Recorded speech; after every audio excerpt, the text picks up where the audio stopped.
right? So how I grew really goes with, it's really kind of a life story, a backstory of the person that I'm interviewing, right? How they got to this point in real estate and how they grew.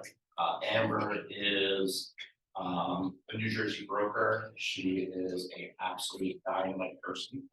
I know no one paid me to say that either. Right? Was had an unbelievable first impression when I first met her, and that impression lived up to my expectations.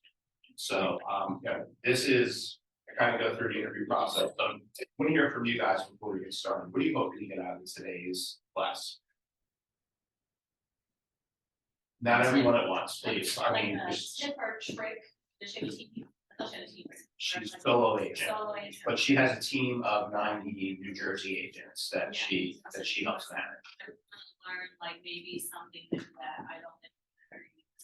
Maybe a unique perspective. Something new. I'm dealing with a large group. I have about 80 agents, so. Awesome. Anybody else? We're getting started. No? All right, well then, We didn't help you out that much. no, you didn't. Here's what I want to know.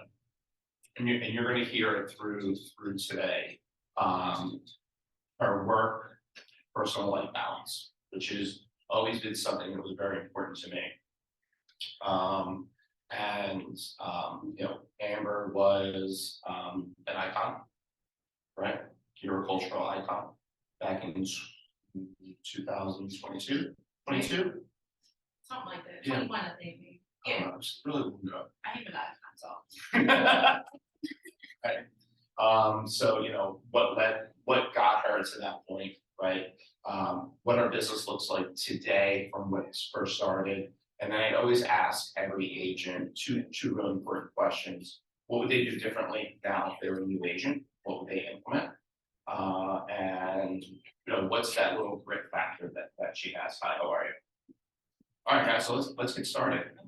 I'm not being rude. I'm just adding a link to my. Okay. We're just gonna wait on you, Amber. It's your day. We got you. We're not speakers. You get your speakers and everything. Yeah. Sir. All right. Yes. So let's get to know you. Where'd you grow up? So I grew up in Germantown, and then my mom relocated me out to the county, to Delaware County. Okay. So wait, when did you make that transition? I made that transition in elementary school, but I never left the city because you're a city girl, so you want to run the streets, you want to be, your family, cousins, Right. boyfriends, and all that good stuff. So, but a lot of my family's from Germantown and North Philly, and not to jump to your next question, but to really fully answer your question, we wound up going to Darby because I, believe it or not, was in the mentally gifted program. So I was a gifted kid academically. I used to go to MG. I don't know if they still call it MG. They do still call it MG, the Philadelphia School System. Yeah. So I wound up going to MG in Houston, Henry School, which was headed towards Chestnut Hill. I would go there one day a week. I hated it because I was a smart kid. I hated being a smart kid. Like a lot of smart kids don't like it. And so, because I felt alienated from my friends. So I tested into Conwell and I tested in Masterman, two of the hardest schools to get into. Actually gives money and I don't know. And so after all this testing and whatnot, my mom then picks me up and moves me out to the county because she wanted to put me in what she felt was a better environment, a safer environment. Yeah. And a school system where, schooling was good across the board, not just for the smart kids. So family is really important. Oh, without a doubt, family over everything. Siblings? I do have siblings, even though I act like a home child.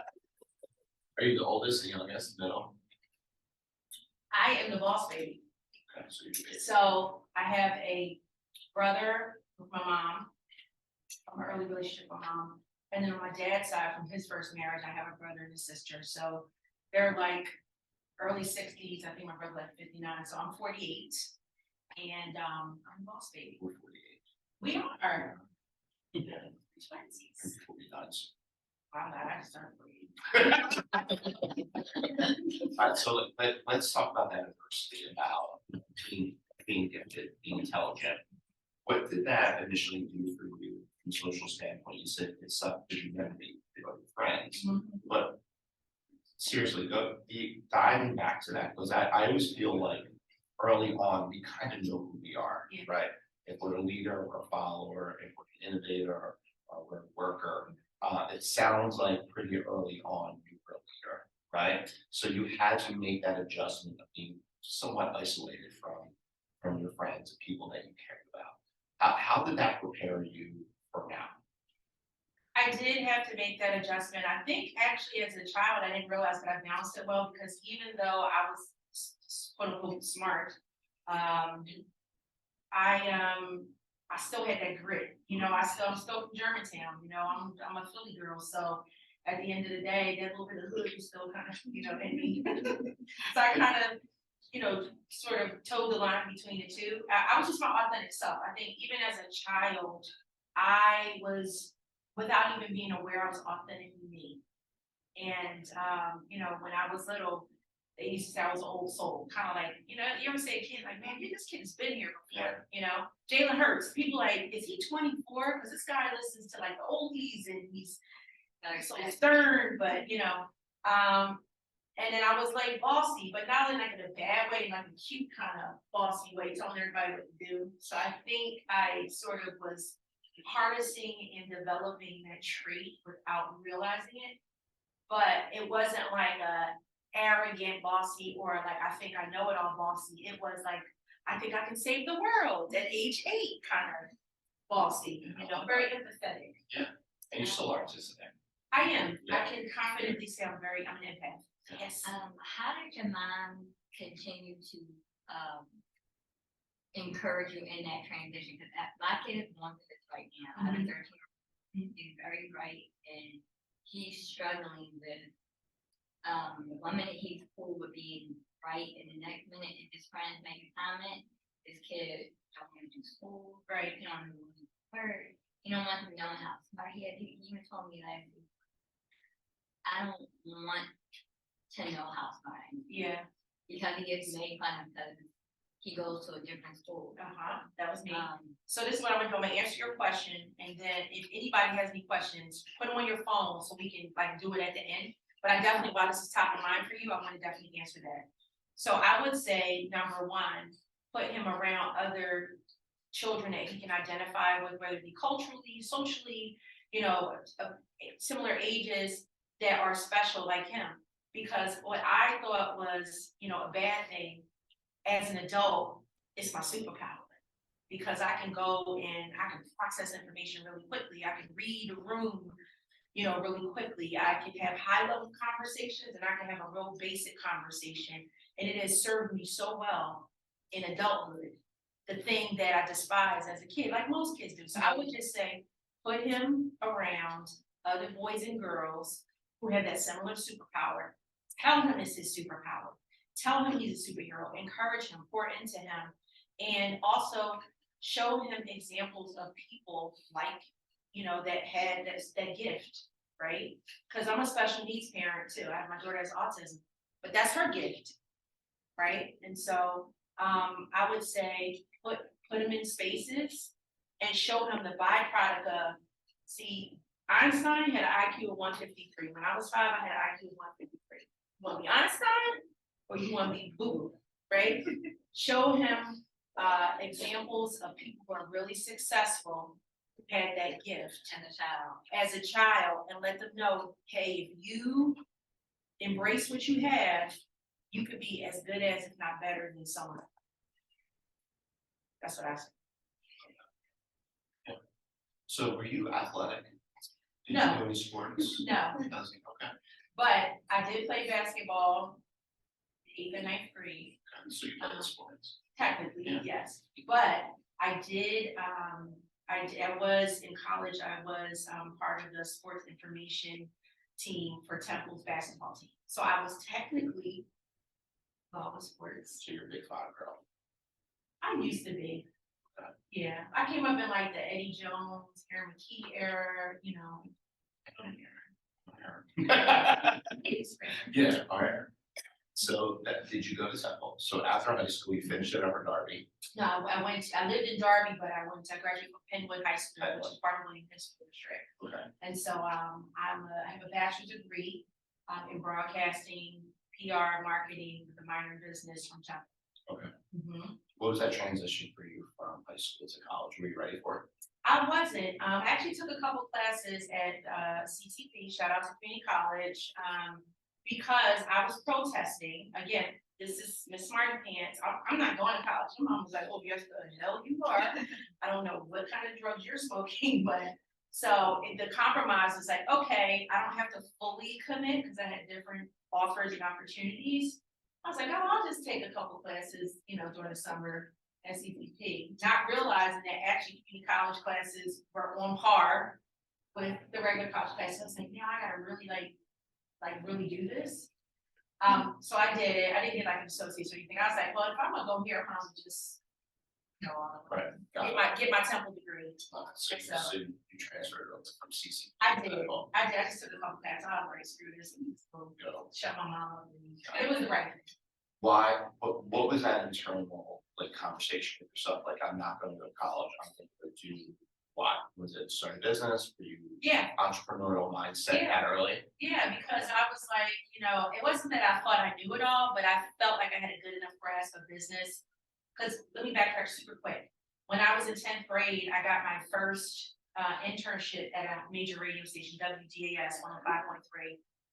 And so there was an organization called FBLA, Future Business Leaders of America. If anybody's familiar, raise your hand if you're FBLA. There we go. Boom. So free enterprise day. I went to DAS, begged my cousin to beg her girlfriend to let me get a 1-day shadowing. Towards Boss Baby, I talked my way into an internship as a high school student and wound up having an amazing career in radio, TV, and music industry. Before I even got to college to get the degree for the thing that people Right. needed You need to get that job. Exactly. So you're already ahead of everyone. So I was already ahead of the class, and so I was like, oh, but I need to go to college for mom. Mom was like, again, With this, yeah, so you like get better opportunities. without a doubt. And I knew it was just like a temporary rebellious thing. And so once the dopamine kind of drowned out, and I was like back to my senses, I was like, oh, absolutely not going to college. What was I thinking? So I went to Temple while I continued to work at WDAS and also was the promotion coordinator for WRTI, which is Temple's jazz and classical radio station. So I did both of those things while holding down a full torso loop at Temple and running my own little side hustle business. So that was your forte into radio, Yes. right? So how many jobs, how many stations did you work at? Numerically, so DAS, I worked at WRTI, Radio One came and bought the station and flipped it. And I worked for Radio One, 103.9 at the time, it's a different stick now. I worked with Wally Kennedy, I was an production associate at ABC, doing all this while I was in college. When did you hire Noah Armstrong? That's what I want to know. TMZ. When exactly did Noah work for you, and did you see anything in him when he was working for you? So Noah Ostrov, who most of you probably know, who she designs and whatnot, and he's one of the partners, owners of KW Philly. Noah's younger than me by a few years. Great, About 42, right? yeah, Yeah. I think it's 43, yeah. Yeah, okay, so 48. So Noah, who was a student at Cheltenham High at the time, he wanted an internship. Don't remember exactly how he wound up in my office when I was marketing promotion director at 103.9, but somehow or another, Noah wound up on my doorstep, and he was this tenacious, high energy, full of ideas, won't take no for an answer. I'm gonna figure it out. you're gonna give me this internship. So nothing's changed. Yes, so the Noah that you know now is the Noah who I gave an internship to and then gave a summer gig to, so. What is it, Mr. Miyagi was Daniel's son, Yeah, and now vice versa. I'm Mr. Miyagi, now I'm Daniel's son. So it's really cool. When did you transition to real estate and why? So, real estate for me was always inevitable. And the reason why I say that is because, first of all, as a young child, my dad was dual career, right? Before there was a dual career. My dad was a welder for the school district of Philadelphia for almost 30 years. Simultaneously, concurrent with that, he also was a landlord. So he owned multiple properties, multi-families and single families, in various parts of the city. He did a lot of seller financing because back then there was a lot of stuff going on where, everybody could get everything they probably deserved because of stupid discriminatory reasons. Yeah, redline and whatnot. And in addition to being a landlord and a welder for the school district, my dad also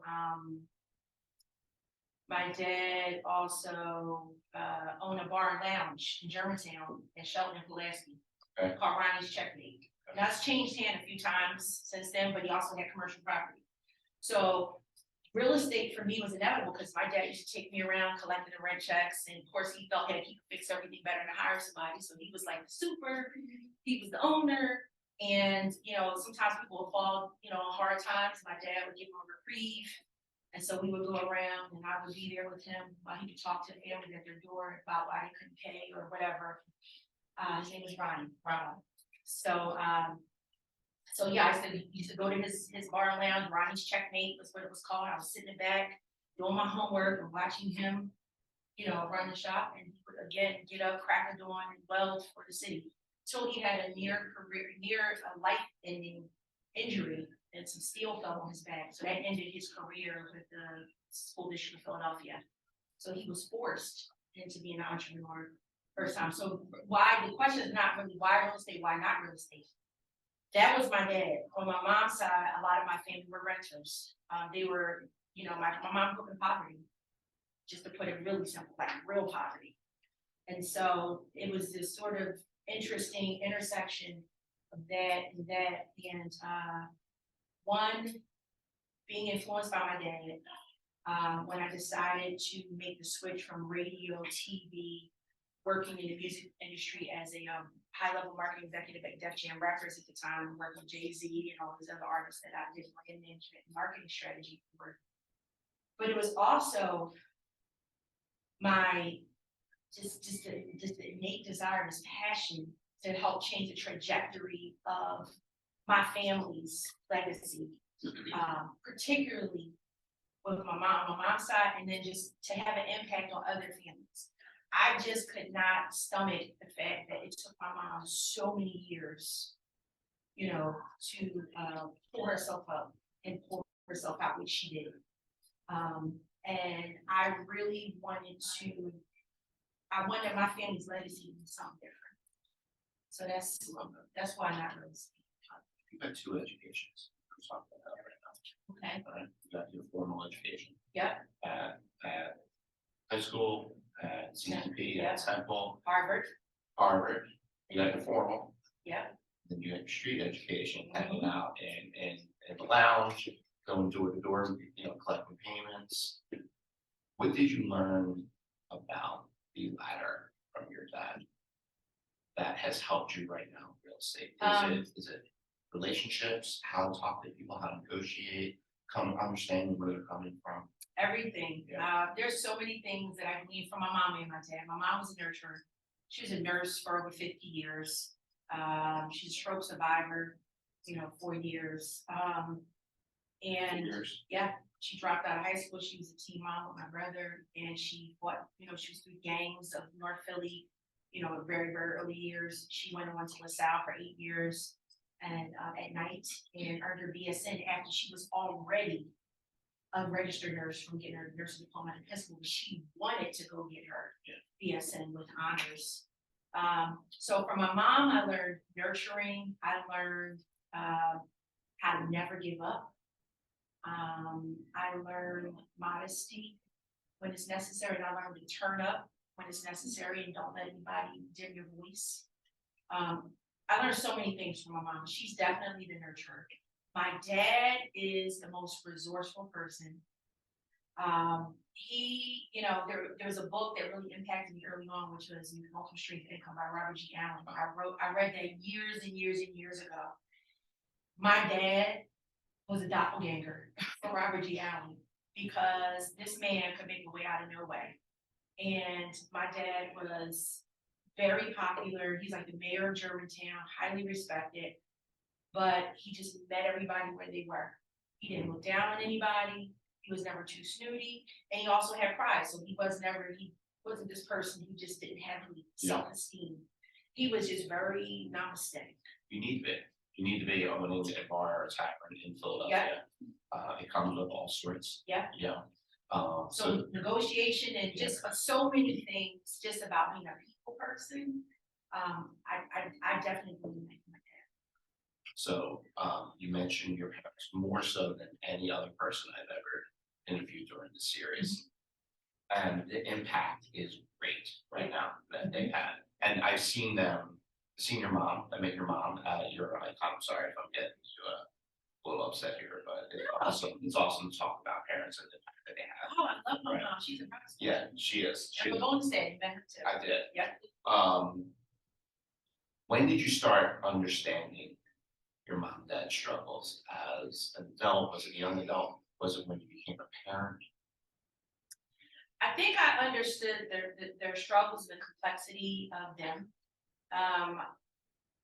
As I understood it early on, but when I say my parents did, they always try to expose me to different things, which is what I was saying to you about your son. Yeah.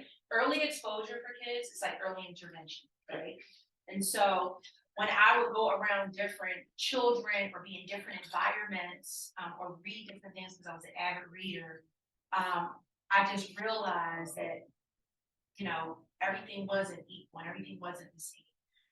And certainly as I got older and my career in the entertainment industry started to progress and in media, and I started to get around really wealthy people, because I've worked for high net worth people my whole life, which is another reason why I'm probably so grounded and not really starstruck or affected. It became increasingly obvious and apparent just how much my mom and dad had to really, from the muscle, they got it from blood, and so I have a never-ending appreciation for all that they endured and everything that they've done to try to put me in a better position, which we should all do that for our kids, right?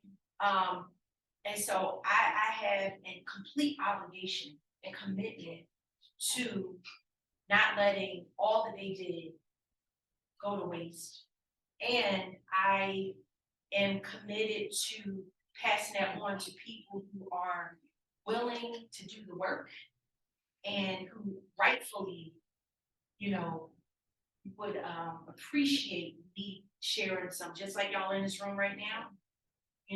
I do that with such, it's my honor to sit in front of you and share with you.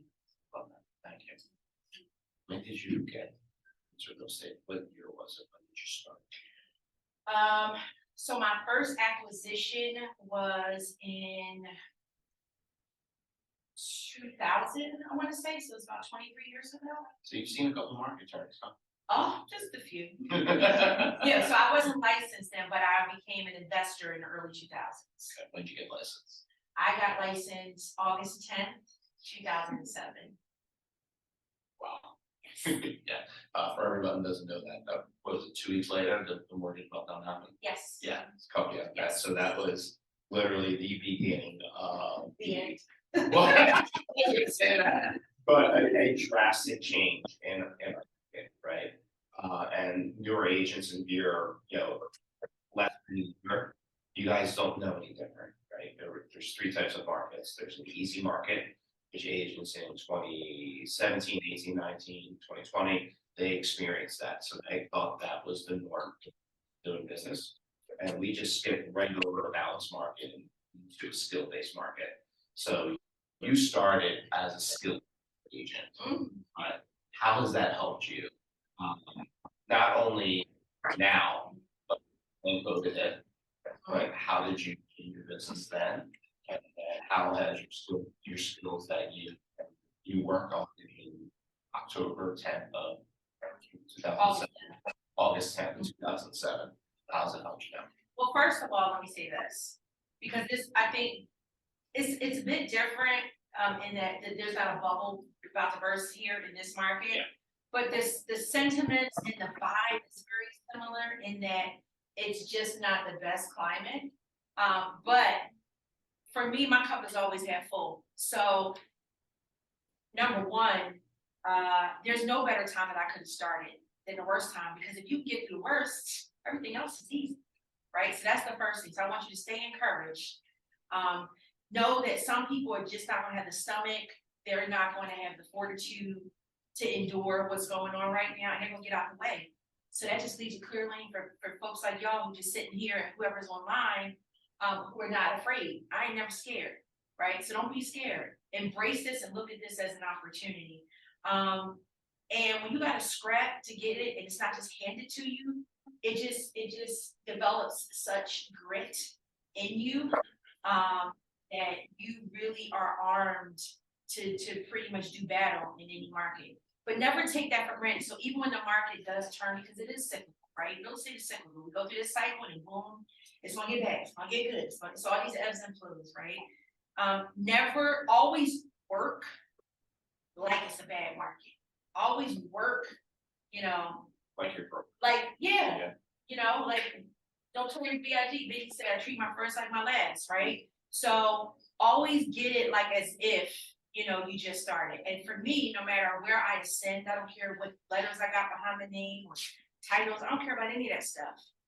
I'm gonna always get to $1 as if I'm a brand new agent in my mind, knowing that I have what it takes to run with the best of them at a high level, but in my heart, never forgetting where I started, because that's what made me successful in the first place. And I encourage everybody to do the same, but just don't be dismayed by all the talk and the chatter. Drown that out, and just know that it's gonna be a lot of people about to get out the way. They're gonna be turning their license, unfortunately, extra on their license. Some people, frankly, should never had a license in the first place. They came in during COVID, and they just thought, Pretty easy. this is how it's a game, right? But this is where you build your muscle, your real estate muscle, your market like this. Can be a little personal. But it depends. Let's talk about one of my favorite people. So she's amazing. How old is she now? Leah is 11 years old. She'll be 12 March. You were previously married. Yep, I'm recently divorced. Shout out to all the amicable divorces out here. Where my divorce is at. So I was married for almost 15 years and had a great marriage, but it was just time for us to grow separately. But we are very amicable and great. Yeah, you are. And you do a great job. You do a great job. Thank you. It's the village. Yeah. Yep. And you do a fantastic job raising her. Thank you. Something that really stuck out to me recently was kind people are my kind of people. That's right. Yeah. And that stuck with me because I didn't like that she faced some adversity at school. Yeah. You dealt with it the right way. Yes. I was getting ready to deal with it the wrong Oh, way. Frank was about to- I was calling Angela, I was calling Nick, I was calling her. Yeah. Right. So the cousins, yeah. Yeah, absolutely. Yeah. Do you want to share, Leah, and just her story and how that's actually, I think it's impacted you, Yeah. it's actually changed your business for the better. Yeah. Yeah. So as I mentioned, I'm an autism mom. I have a daughter who's autism spectrum, and that's her superpower. And so I think that, you know, I'll be just quite candid with you. When we first got Leah's diagnosed, which was pre-3-year-old, which I encourage anybody who suspect anything, try, or you know somebody, try to get them in to be seen prior to 3, because that's what they call early intervention. And when she wasn't hitting certain milestones or when they started becoming delayed, I did everything as a helicopter mom would do, right? I hovered and did everything possible. And I went through certain stages of what I almost call grief. Because it was like guilt, like, does she have autism because something I did, was it something her dad did? You know, I ate right, I was in the best shape of my life. I did have her at 36, so I was a little high risk and older mom. But I chased my career for so many years. I had all these different things that went through my mind. And then finally, I had to talk with God and I just resolved, I'm right where I'm supposed to be, exactly who I'm supposed to be with. He could have chose a better mom for Leah, but honestly, he could have chose a better daughter for me. And so, Leah she bucks a lot of the stereotypes about autism because she is engaging. She is not afraid to try new things. She's learning how to be flexible and getting out of her regimented routine. Now, a lot of this is by design because as a village, and I can't take all the credit, we all kind of work on her, but she's the hardest worker in the room. So, and I see her dad in her when I look at her, but I definitely see me, but I also see her own individual personality. And so being her mom, not only is like the best job in the world, I was already an empathetic person, but even more, it has taught me patience on a whole other level, even with my clients. So I try to seek out those opportunities to work with people who are bereaved and grieving. I do a lot of estate situations, but I deal with widows, I deal with divorcees. I really try to take my life situation and take that pain and turn it into power for myself. I don't care about the profit part, but it's been therapeutic for me, and it has helped me grow as a realtor, as a broker, and as a leader. Well, when you were here, when your license was here, I saw how you over communicated, not only with the agents here, but with your clients, right? And I think that's really important. Yeah. That's a very important skill that I think that you learned in 2007 because we had to over communicate. Yeah. Right. And now with Leah and her superpower being autism, Yeah. You learn patience, which you just said, but I watched how you farm and on email, how you over communicate, and you're extremely literal. So everyone understands Yes. what the situation is, Yep. what they're getting into, Yep. and what the expected outcome is. And you know what? And for some people, it's not their cup of tea. I mean, I don't get it twisted. I understand brevity too. So with me, there's really no middle ground. I'm either gonna be this way, or I'm gonna be that way. If you ever find me in the middle, watch out, get out the way. Because something's supposed to be. If you ever get an email from Amber, get a cup of coffee, it's gonna take a while. Yeah, it is. Yeah. But I mean, that is good. But be crystal clear. Yeah. It'll be like an instruction manual. You probably won't have to call me. So as much as something like, oh my God, here she goes with her graph charts and her red highlights and I get a lot less calls, and I get a lot that I don't talk about. I get a lot of texts and I get a lot of emails. I appreciate you so much. Thank you so much, Amber. I felt alone, or you're really good at helping people navigate through complicated situations. That's the part you don't see, because I'm not like, hey y'all, an agent just told me I did a great job of getting them out of real estate jail. Look at me. But Actual joke. yes, I do appreciate that. And on those days when I'm just like, it keeps me going. And my clients have expressed to me that I'm a good fit for them, and they're a good fit for me. And in this world, in business in general, but in real estate, you're not going to be a good fit for everybody, and everybody's not going to be a good fit for you. And it's okay, right? You don't want to ever force yourself to be in a relationship, personally, business, or otherwise, that's not a good fit, and you have to force it. You need to first recognize what your superpowers are and what's special about you and what your strengths are. And hopefully, prayerfully, the people you engage with, you'll be able to express yourself in such a way that they see that magic and that light. They say, man, she's the one. He's got that thing. If they don't take it personally. Wish them well and just keep it moving. That's the great thing about real estate. If you lead generate prospect, there's always somebody else out there that you can serve and help. Wait, can you say that out loud for everyone? If you lead generate consistently and you're always prospecting, right? There's always somebody else out there that you can, because I don't sell anything. The house won't sell itself. What I'm looking for is how many people can I best serve and how many people can I help? Now, you can translate that to selling, yeah, technically I'm selling them a house or selling something for them. But I come from a service standpoint. So whether it's dealing with agents or for the past 3.5 years that I've been a New Jersey broker here, I'm not trying to sell these agents. But how can I insulate you, help you, protect you, arm you, educate you, inform you, so you can help yourself? So, Alright, let's talk about transactions. yes. What would you remember your first transaction?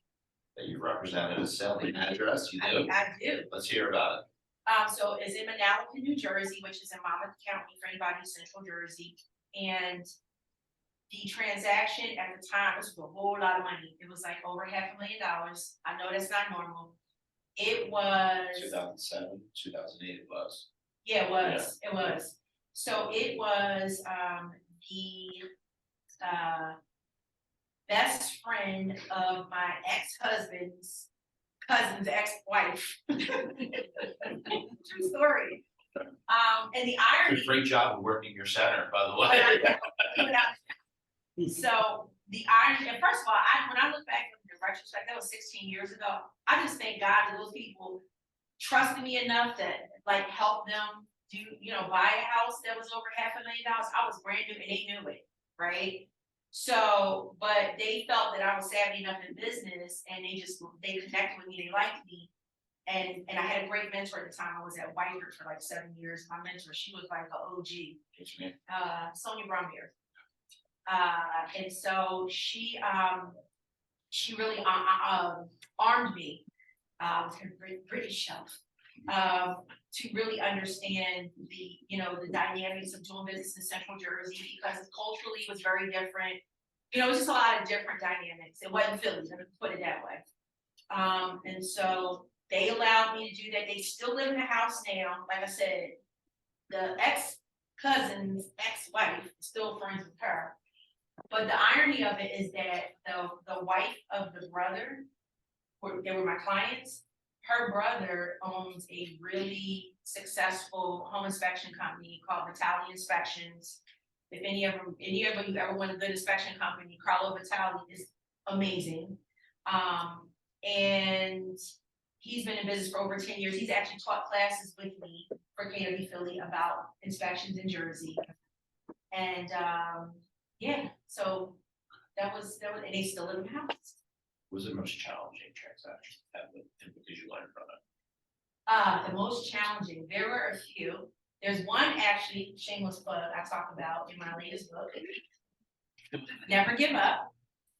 So yes, I'm an author too. I'm like a 5-time author. Y'all looking at me like crazy. But I have not, it's actually a bestseller.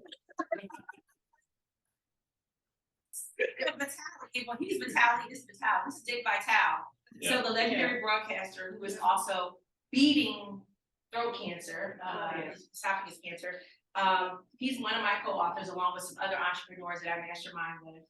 And I talk about one of my toughest transactions, which was during COVID, in this book. So my chapter in this book is about that. And it was, without being a spoiler, it was, they couldn't find a SAT letter. So who knows what a SAT letter is in here? Raise your hand. Of course you do, David Snyder. You know everything, like real estate guru. Okay, so a SAT letter is a satisfaction letter, short for satisfaction letter. And that basically is the letter that you need from a mortgage company to give to the title company to show that you actually paid your mortgage off. And long story short, this man who was my client inherited his child in home from his deceased mom. Needless to say, the mortgage company she had was like 100 years old. She paid the house off many years ago. Mortgage company was acquired by a big conglomerate. The book to digital transfer wasn't right, so they could not find a letter. And so we were in the middle of COVID. And no one's working. And nobody's working, nothing, that they can't find a letter. Wells Fargo is like, I don't know, we bought a bunch of little companies. And so this man, it was really causing us both a lot of duress and stress, but we did not give up.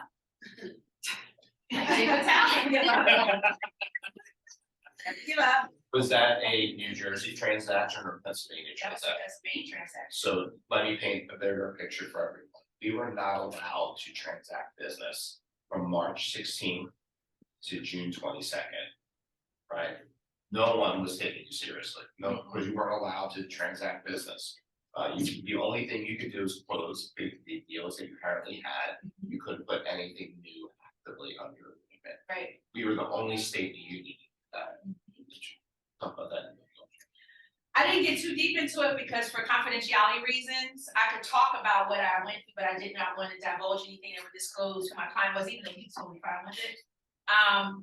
But it wasn't really, it was more so about the theme of our book, which is never giving up. And so I give some tips and tools in the book to sort of encourage you not to give up. And so what I want to do actually, because all of you all showed up, if everybody leaves me a way to get in contact with you, I'm gonna gift each of you a complimentary copy of my new book, Never Give Up. Yeah, I will. Now I can't give it to you today now. I'm not gonna be today. So I can either give you an ebook version, or I can give you a hardcover version, but I'm gonna gift that to you thank you for being here. We'll get Glenn to she just right downstairs, got lunch. Oh, okay. Yeah, so I'll leave it at whatever location it's easiest for you to get to with your name.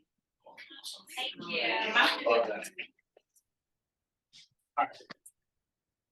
Let's talk about how are you managing 90 agents in New Jersey effectively, because that was Tessa's question. She's up in my office working right now, working, Right. but I'll get her the answer. So Tessa, this is being recorded. This will be for you. Actually, we are at 102, maybe 103, Tara, 102. So we cracked the We are. 102. Yes, we are. Congratulations. Great recruiter Yes. guy, I don't know who he is. Yes. And listen, I was talking about me. oh, okay, yeah. But no, listen, nothing like a market transition, a market reset to get people to finally get off their tushes Yeah, and go get that Jersey license, because that Jersey average cost per sale, baby, is nice. So if you don't have your Jersey license, I'm telling you, wherever you are, get your Jersey license. So just being able to balance the 102. Sometimes, and I say this, and I'm not being like dramatic, sometimes it feels like 3 times 102 because our Jersey agents, a lot of them don't have the same level of experience just yet as they do in PA. So I find myself doing a lot more hand holding. That's why I'm so detailed about things. And also too, Frank, because in Jersey the stakes are a bit higher if you mess up something. It is a attorney review state. And so what I found, and I've said this often, in South Jersey, the way that we do business in South Jersey, there's a lot of corner cutting, and they don't like using attorneys a lot of times, and they want to do offer to purchase instead of going straight to the AOS, agreement of sale, and there's just different nuances about South Jersey business. Because I first got licensed in Central Jersey, but I've done business in Central, South, and even North Jersey here in New York, I understand at a high level how business is done in Jersey across the board. I also understand, as the broker in charge of broker record, how business is supposed to be done. Plus, because there was a lot of attorneys involved in most of my deals in Central Jersey, I learned a lot from dealing with the attorneys. So, but it has been an amazing ride.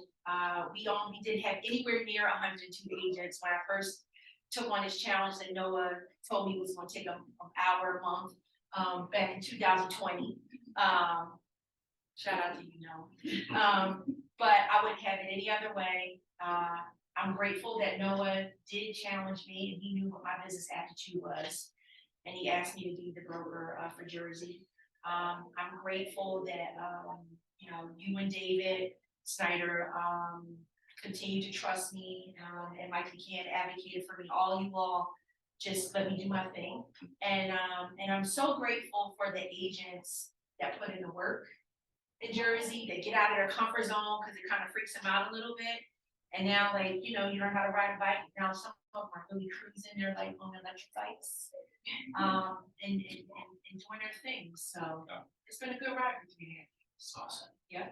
All right, let's talk about you're a new agent today. Yes. This is how they end everything. Yeah. Then we're gonna open it up for questions. Yeah. If you're a new agent today, knowing what you know now, what would you do differently? Ooh, if I was a new agent today, what would I do differently? Well, I don't know if I would do a lot differently, but I'm gonna answer your question and kind of turn it into one of the other questions that you had. So is it like the takeaway thing? Can I just- Okay. All right, so one, I would say to you that you're never too old to learn something new. So I don't care who you are and what age you start at being an agent. Never think you know it all. You're never too old to learn something new. Always remember that. That's the Amberism. Okay. I would also say to you, if I was a new agent, and what I would remember is you never know who you're going to be co-brokering with. So be kind and decent across the board. Don't be all snarky and snazzy. Meet agents where they are. Yes, you're going to be doing business with some people you can run circles around. And you gotta have a little bit of patience, because the thing about getting a real estate license at this point, you really don't need a high level of education, but that doesn't mean that those people aren't smart. That doesn't mean they have something to offer. So just because you got a college degree, don't think you're smarter than everybody else, right? And also just understand that some people haven't had the level of business exposure as other people. So when you're co-brokering with other agents, be very careful how you engage with people, because you never know that next listing that you might call on might be the person that you were nasty with, or that person you blew off. Hey, your next co-broking agent might be the next person you recruit into your downline here, and you attract them into Keller Williams and show them about profit share, right? So really just, yeah, Your reputation will precede you. yes, Based off of that first interaction with that other agent. So if you were snarky, if you were rude, if you were disrespectful, if you were just didn't come off as a good cooperating agent, that agent's going to tell other agents in their office, like, oh, you got to deal with Frank, don't do it, don't, just go to the next house. Yeah. Right? It's the last thing you want. You want a good reputation to continue to follow you through every transaction, regardless of who's at the other end of the table. agreed. And your reputation precedes you. Before you walked in the door, your reputation got there 15 minutes before you. Soon as you put your name on a flyer or social media, up, there's so and so. I'm going to show up. I'm not going to show up. And listen, I'm guilty as charged as anybody. Probably early on, because I did have probably more business experience than some agents did, I might have got a little impatient. Not trying to be mean, but just thinking, well, why don't they know this? Why they can't figure it out? And so as I matured in this business, and in life, I just realized you gotta just slow it down sometimes and meet everybody in life where they are. Business and personal. Doesn't mean you gotta stay there with them, but at the very least, give them an opportunity. Sometimes we're not self-aware. Sometimes people don't realize they come across a certain way. Don't be afraid to politely pull somebody to the side. I did that recently. Somebody was gonna post something on social media, and it could have been perceived as anti-Semitic. And I saw it, and I was like, and I know their heart. They didn't even realize how it was gonna come across, right? And they meant no harm whatsoever. It was a meme. And when I saw it, Mama Bear, Amber, I was like, oh. And I paused for a second. I was like, am I overstepping my bounds? But like, no, this is just like a fellow agent, because I want somebody to pull me to the side. We all make mistakes. If I say or do something, I may not even realize I offended somebody and pissed them off. So don't be afraid to be a good neighbor to your fellow agents. It pays dividends, makes you feel good, and then it also adds to your reputation revenue. All right, guys, so we're going to open it up to you now. But before we do that, huge round of applause for Andrew.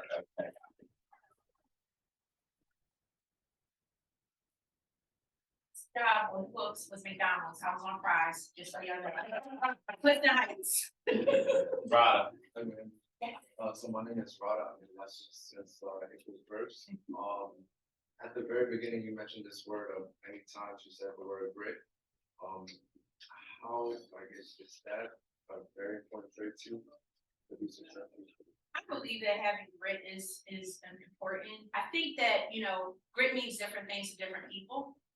And I'm just, I'm a very honest and transparent person. So I have to say that, as a woman, I'm a Black woman, right? I'm a woman of Black heritage. Black is not my color. Black is my heritage. It's like everybody else has their heritage, right? And so how we are perceived sometimes comes across different people just because of people's different biases or their notions of what it means to be whoever you are. So for me, I try to balance being gritty, and being my authentic self, but also not playing into some of the stereotypes that people have about different people. And that goes both ways. It goes every which way.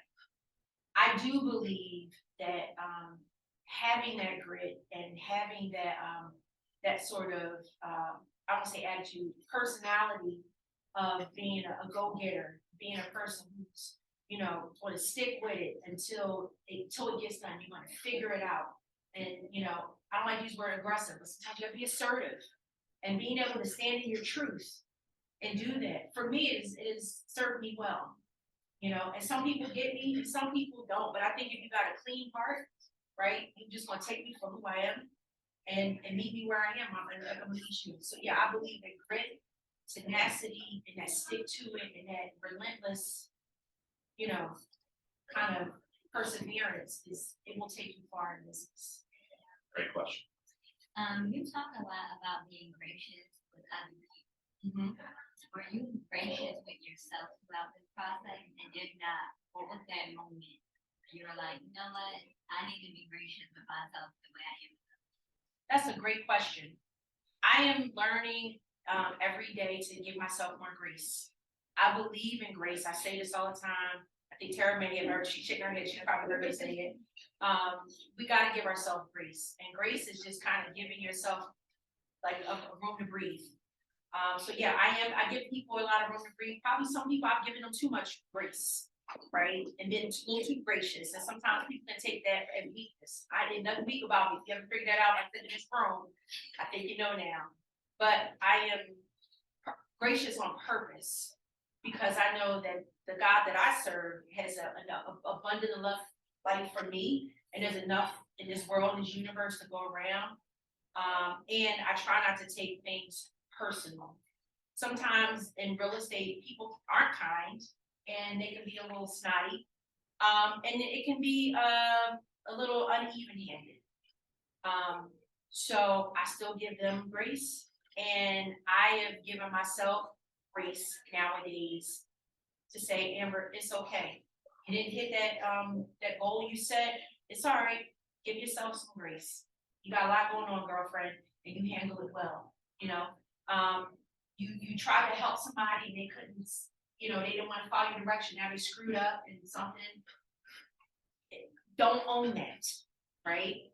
And you can't get everything done. God willing, you'll live to see another day and you'll get it done. So that's the kind of breathing room, what I call grace, that I give myself. But yes, I'm learning to do that more.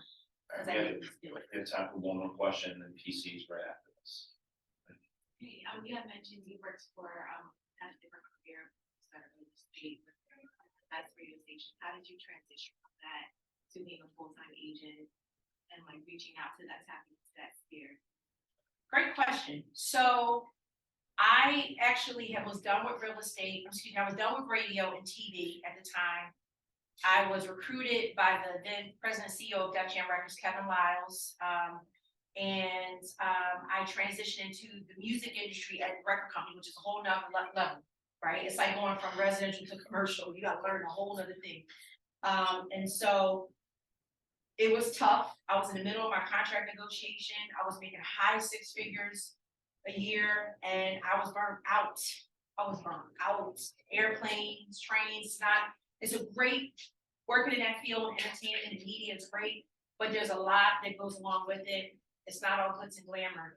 I also knew I wanted to be my wife, I wanted to be a mom, and I wanted to plant some roots, and I wasn't gonna be able to do that in North Jersey, New York. So I took that calculated strategic leap of faith and transitioned into real estate. I saved up 6 months of my income, and I dove into it head first. And what I did was I took from all my years in business prior to real estate, and I used that as one of my superpowers because I knew I couldn't say I had the experience that you had, but I was able to identify with certain people that liked how I talked. I knew how to communicate. They also liked that I had business experience in general. So that gave me a little bit of a trust factor that I might not have otherwise have gotten. And one of the mistakes I made or would have done differently, to answer your earlier question, is I threw a lot of money at a lot of shiny objects my first year. Hold on to your money. Because I had to make a big splash and get known.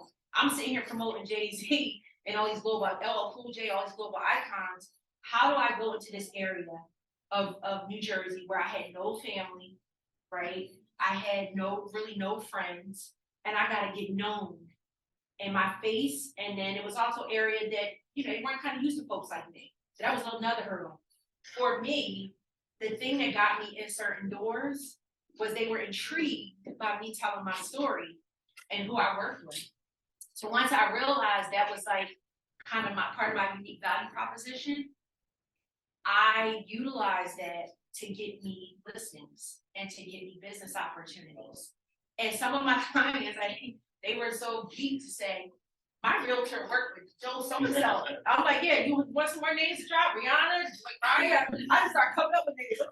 She's like, So I had to figure out what was my thing and what was and it was hard. But my first year, I made $49,500, which back then in 2007, Good money. that was some good money. My second year, I made well over 100,000 in real estate, but I was hustling. So making that transition, just to put a period at the end of the sentence, is if you're coming from one career to a new career, you absolutely have different skill sets that you might use. Whether you're a nurse, if you're a nurse and you're coming into real estate, you know how to calm people down, you know how to nurture people, you know how to talk to people, and you know how to size people up. If you're in an admin position and you're working in some kind of office coming in real estate, you probably have some good organizational skills. Everybody had something that they can take from a prior career and start in real estate and maybe just gotta find out what it is. Oh, awesome, and Yeah. thank you so much. All right, here with the PC, hang out, we're just gonna, relocate in here, but if you wanna talk to Amber, she'll be hanging out outside.